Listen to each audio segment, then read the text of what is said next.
Alrighty, cool. Let's go. So you guys started way back in 1988, ages before I was born. Well, not really. That number, that date is very misleading. You know, we did a show when we were teenagers in 1988 under the name Anti-Flag, but then we went on and did a bunch of other things. That was just one show. The idea for the band had been there, though, you know, and that idea of having a band that made a statement against nationalism and really helped us to solidify what we felt like punk rock was to us. That's what that name was about at that time. Was it hard breaking into the punk rock scene over in Pittsburgh? No, I mean, it was a great little scene. I mean, it was, you know, there weren't a lot of people in it, you know? I mean, if you were, so it was kind of like, you know, we would take anybody who was interested in that respect.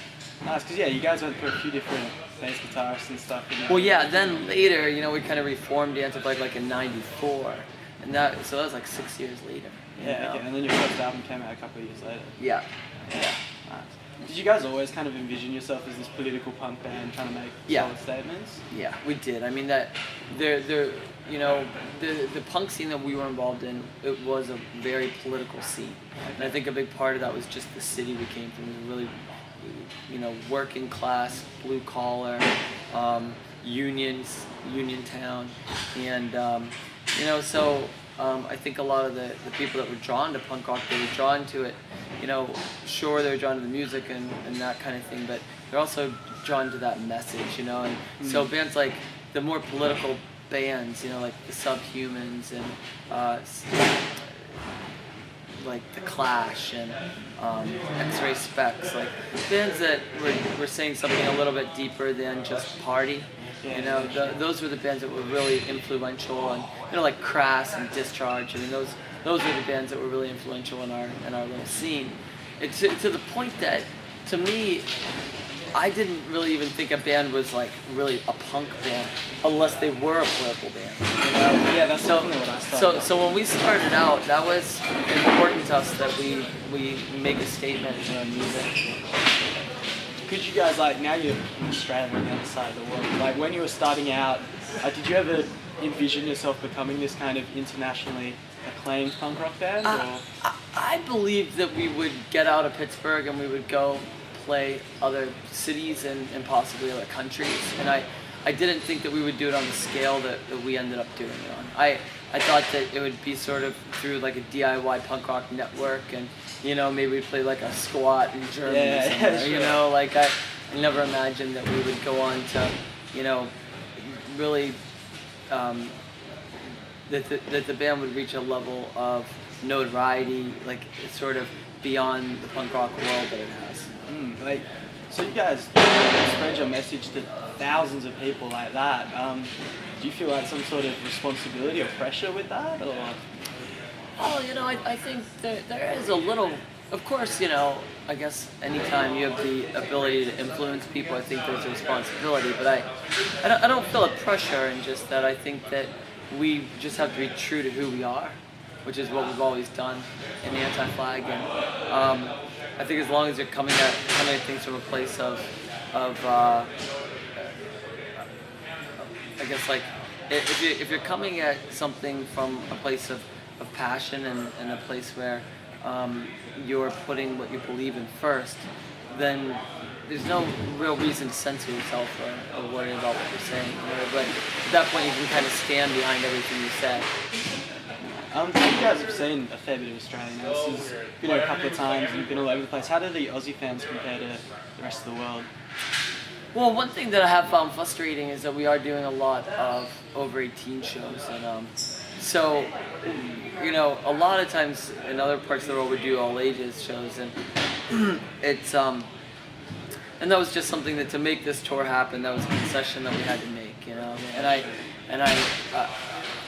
feel like the next time we come, we've got to work on that issue harder. You know? Yeah. Well, the very first time we came here, we played an all-ages show and an 18-up show every night.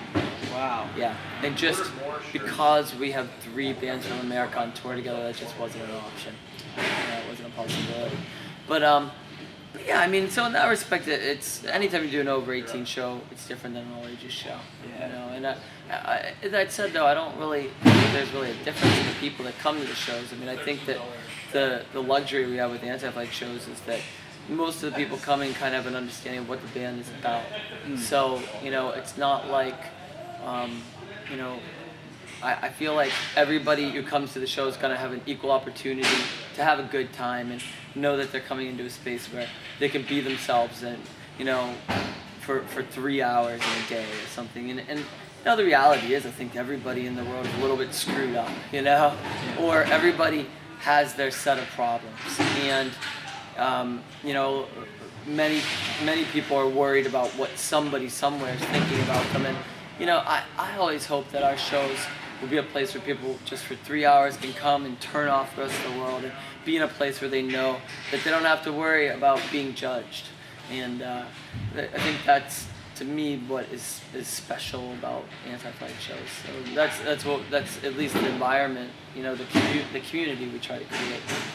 Like through the course of, you know, international tours and stuff, do you guys find yourself becoming more kind of aware of the political situation in a lot of other countries, like maybe Australia? Oh yeah, of course. I mean, we just toured Southeast Asia, and I, you know, learned so much about countries that I knew very little about. And, you know, I think that it's a great thing about touring and just seeing the world. You know, I think that it's interesting because, like, in America, so few people have passports, you know, and, you know, you'll talk to people about the world, and people, you know, you'll talk to people with like a very narrow viewpoint, and they'll talk about America being the greatest country in the world, you know.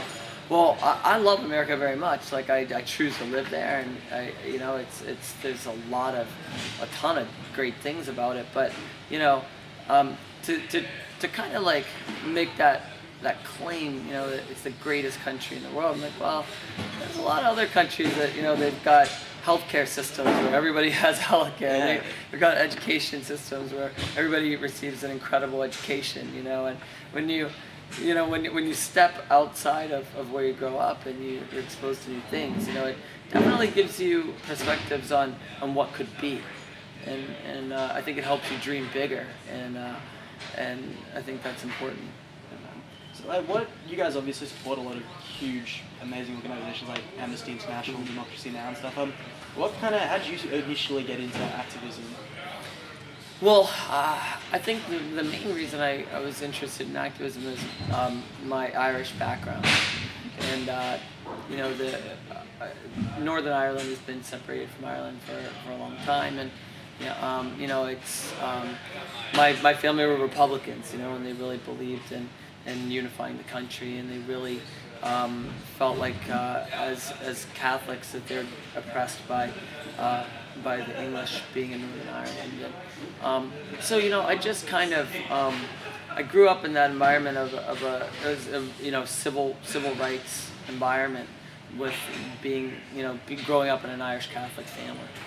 And you know, I'm not Catholic, and but, you know, and I've got, you know, a point of view that has changed and you know, grown over time and morphed over time. But I would say that you know, growing up in that environment, and, you know, just really growing up with an awareness that I came from a lineage of people that have been oppressed in the past, you know, and people that were treated very unfairly, and people that really didn't have a voice and a way to represent themselves. And you know, so growing up with that awareness, I think that for me it was very natural to look at other oppressed people in the world and feel an obligation and a kinship with them, and, you know, a belief that it was important to stand up for them, as it would hope that they would stand up for other oppressed people.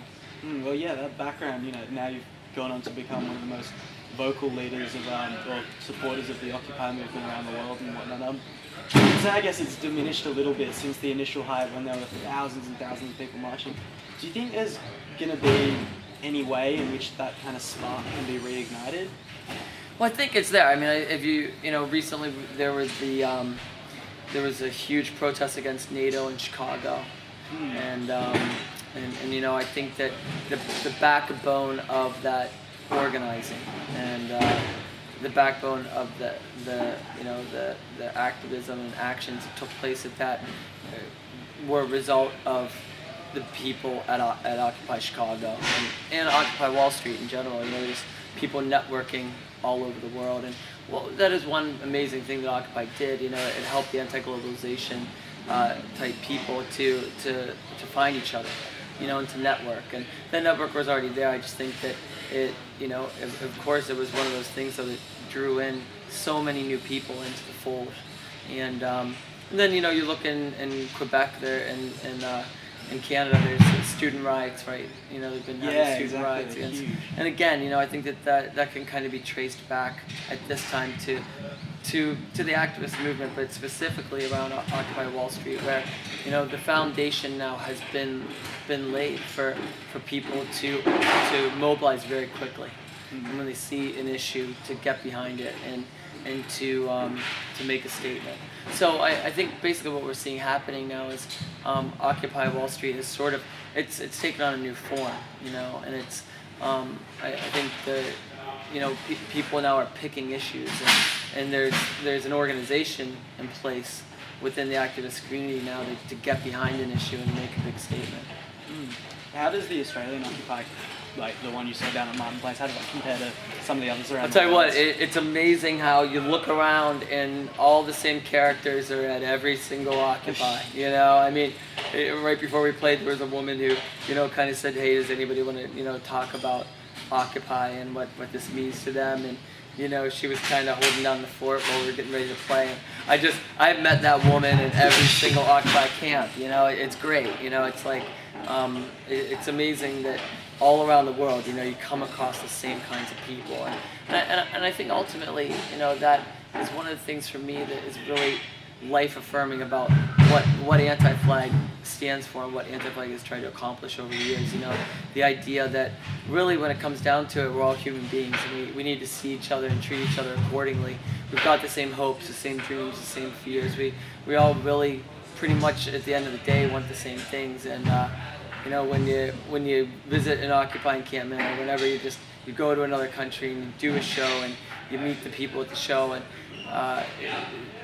that whole idea behind anti-flag, that to me it really reaffirms that for me. Like obviously a lot of Occupy launches a number of criticisms at the system in general, but what do you see personally as kind of the biggest problem with democracy in the United States and most first world countries that have democracy?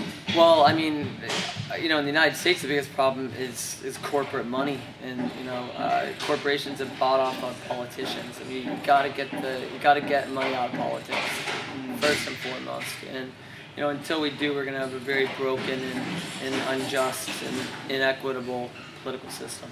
Do you feel that would be an inherent part of capitalism to have that money in politics? Well, it doesn't have to be. I mean, you know, it absolutely doesn't have to be. But in our system right now, yeah, it's there. Do you see like any other alternatives in terms of the economic system? Maybe like what do you think, say, for example, on socialism in the 20th? Well, yeah, I mean, I think I would align myself with socialism and socialists more than anything. You know, I mean, when you look at a lot of Scandinavian models and the way they run their economies and the way people are taken care of, I think that they're much more superior to really any other government that you see in the modern westernized world anyway. So do you think that Scandinavian model could be applied to, say, the United States or Australia? Oh, I absolutely think it could be. You know, and don't get me wrong, it's not perfect either. You know, but then again, you know, I'm not convinced that there's any perfect model. You know? But there's going to be flaws in everything. Human beings are inherently flawed. You know, but human beings are also really creative and incredible, and you know, but that's the kind of reform that I would love to see as a result of this Occupy movement, and that, you know, just attending a General Assembly and seeing the way it works and realizing that the possibility for everyone's voice to be heard, it's possible, you know, but it's obviously, you know, it starts with putting people before profit, and that's really what it comes down to. It's a really simple concept, but it's absolutely true. It's something that we have to work on. As citizens, you're a citizen of the United States and Ireland, and Australia. What do you feel our obligation is to other nations around the world? Like, for example, obviously the crisis in Syria is one of the biggest in the world at the moment. Do you feel that we have a responsibility to other countries when they face these crises to do something? Well, you know, certainly it's really disappointing, isn't it, whenever the ability to do so much good in the world is within grasp of the United States, and quite often, you know, you just do the totally opposite of that, and it's you know, of course there's so much more that could be done, and it's just, for example, I mean, when you look at the military apparatus in the United States, we're talking over $1 trillion a year being spent in the military apparatus, and it's just absurd, and it's, you know, those are resources that certainly could be put into to movements to help other people that are oppressed to be free, not to prop up regimes in those areas so that they can oppress their people. Now, obviously, as you said, America's spending trillions of dollars on the military, and you guys are quite really advocate pro-peace and anti-war. But do you think there's ever an appropriate time in which you can raise arms? And if so, where do you draw the line? Of course. Yeah, I mean, I definitely think in self-defense, you know, and I'm not a total pacifist by any means, you know. I mean, but I do think that when you look at examples in history, successful revolutions really are the peaceful revolutions, and, you know, when possible, I think that peaceful direct action, that is definitely the best form of that's the best form of revolution, you know. But for example, I mean, but it is really tragic, of course, like to watch, like in Syria, where you know, you just do see people being slaughtered, and it should be, you know, at that moment when the international community steps in and makes a move, but really, you know, just economics dictate that not happening. What do you Give me 2 more questions. Two more questions. Yeah, that's cool. Right, I apologize. I only slept about an hour and a half last night. I'm just dying. Yeah. Fair enough, I'm like, man. I apologize. Well, you just released the General Strike. Awesome album. I was thrilled with it. What comes next now for Anti-Flag once you go back from tour? Well, we basically have a pretty full touring schedule for the rest of this year. So not a lot of time off. A little bit of time here and there, but so when we finish Australia, we'll go to the States, where we'll tour on the Warped Tour for 4 weeks, and then we'll go to Europe. We're going to do 1 or 2 dates in Canada. Then we're going to go to South America. And then there's rumors that we may be back in Australia at the beginning of the year, but those are just rumors, and we're not sure if that is. That's something that's we're talking about it right now, but we don't know if it's actually going to happen. Fingers crossed, man. Love to see that. Yeah, that'd be great. Then finally, just there's one thing which, you know, Green Left Weekly is a national newspaper with a lot of activists read it and a lot of people who are at least kind of socially motivated. If there's kind of one thing you can say to them about the struggle, about activism, about rising up, is there any kind of advice you could give everyone? Well, I think the bottom line is don't give up, and that agitation is important. You know, it's you never know what is going to be that spark that starts a great movement. You know, and every great movement starts with just one person, you know, stepping forward. And you know, I think that the reality is quite often I think people feel like what they do hasn't been impactful because maybe, you know, they organized a protest one day and, you know, the protest happened and then they didn't see kind of like the immediate change that they were hoping for. But the reality is, you know, like someone at that event, you know, their life may have been forever changed, and that person walks away from that inspired to go do great things, and that person does do great things down the line. And I see that now over and over again with the anti-flag, where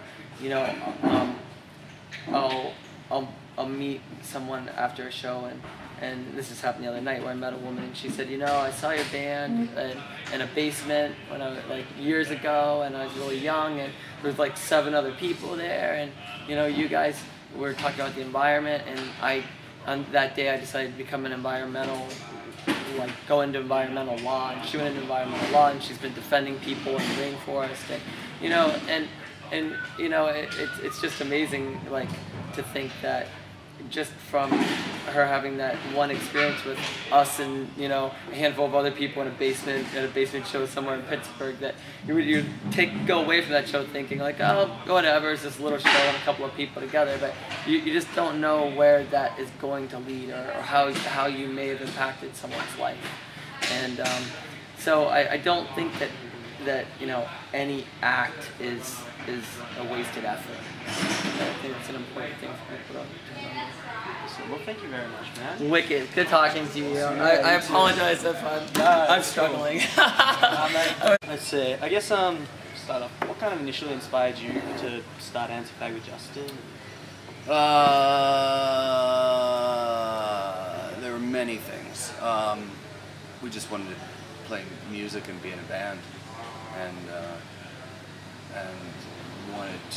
we were angry at the world and wanted to say something about that, or express that anger in some way. How did the political side of it come for you? Well, I've always been interested in ideas and discussions and arguments, and when I heard punk rock music, they were talking about things that we were not talking about in high school, and those things made sense to me, and I wanted to talk about those things as well. So yeah, in American high school and American culture, we don't really talk about socialism or how redistribution of wealth is a good thing, or how there's people in the world who have a lot and people in the world who have very little, and how to make that more equal. So punk rock was talking about those issues, and that made sense to me. What is your opinion on socialism in general? Do you think it's feasible in the 21st century? I think everything's feasible. I think that all things are good. I think that we've been indoctrinated so long that it's not feasible. It's sort of like pacifism. We've been indoctrinated so long that war is the only answer, and the only way you can stop aggression is with aggression, that we don't even have language anymore to discuss nonviolent actions and passive actions to stop aggression. So much like in a similar way with capitalism, we can't even think of a world where I'm not working really hard to make crumbs while somebody else is making a lot by working very little. And so I think that socialism is very much a possibility, but it is definitely going to need a paradigm shift. Yeah, so that's one of the main things that the Occupy movement kind of looks at, that redistribution of wealth and greed. Do you think there's anything which is going to kind of be able to re-spark the Occupy movement, or do you see it as just evolving? Well, I think that I see it not be the year for revolution.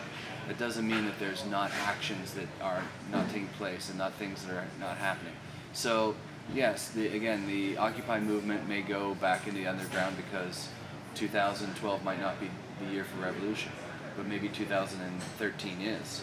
And when that happens, the people who are at the Occupy movement are going to be the ones who are going to be at the forefront of that change, and they're going to learn how to create change through these movements that are happening now.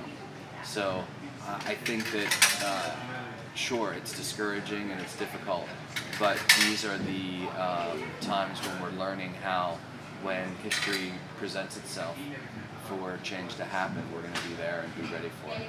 In Egypt, the people in Tahrir Square, they weren't there 2 years before. They were in their homes, they were frustrated, they were angry, but history came together in 2000, I guess it was 2011. And when history came together, there were enough people who had been thinking about these ideas for a long time, and they all came together at one time and actually got shit done. Awesome. Well, thank you so much. Thank for you. your time. Yep. Absolute pleasure meeting you. Good luck tonight. Thank you. And We'll see you yeah, soon. exactly.